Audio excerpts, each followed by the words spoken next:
It is time for the Community Insider, our weekly partnership with the LA Sentinel. Bakewell Media Executive Vice President Brandi Bakewell joining us in studio this morning. Welcome back. It's always good to have you. Oh, it's always good to be here, Amy. So you all are working on a lot of stories, including one about Senator Butler's visit. Yes, so U.S. Senator Laphonza Butler recently came to Southern California. She had a whirlwind visit with multiple stops, and we're proud to say Los Angeles Sentinel was one of those stops. Okay. She came to meet the Black press. So there were Black publishers there for the National News Publishers Association.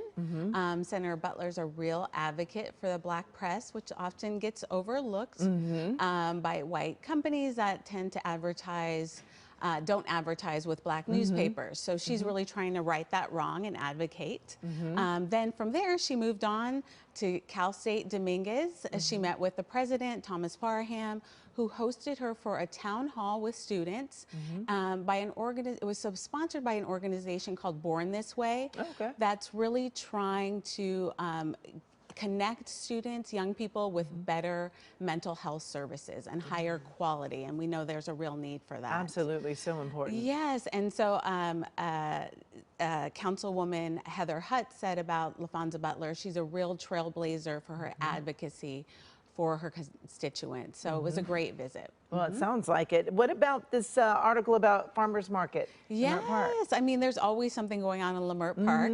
And in celebration of Black History Month, we had the LA Rams, Pepsi, the National Food Bank, and then an organization that is a nonprofit called It's Bigger Than Us. They all collaborated together. The founder of Bigger Than Us, Tyrone Nance, really wants to make fresh, affordable food available for the Leimert Park community. So at this particular event, they had hot meals, they had produce, other support services, and it was particularly important for some of the LA Rams players.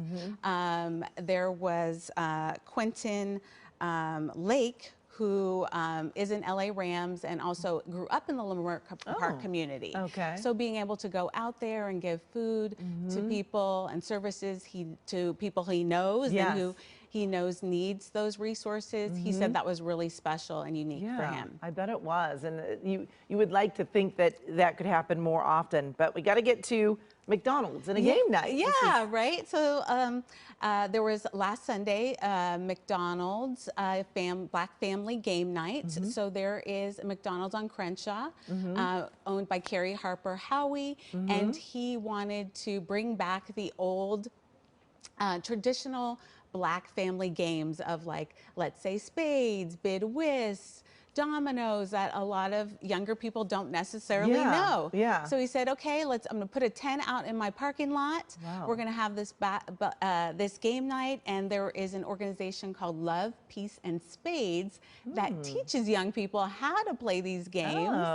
And so it was a really fun night. They had music, they had, of course, free McDonald's, and no pressure while learning the games. And this McDonald's will host every month a unique event like that. So check the Sentinel website for more information on how to get involved. I love that. All right. Thanks so much, Brandi. And of course, for all the information on these stories and so much more, just check out this week's edition of the Los Angeles Sentinel. You can scan that QR code there on your screen for all of the details.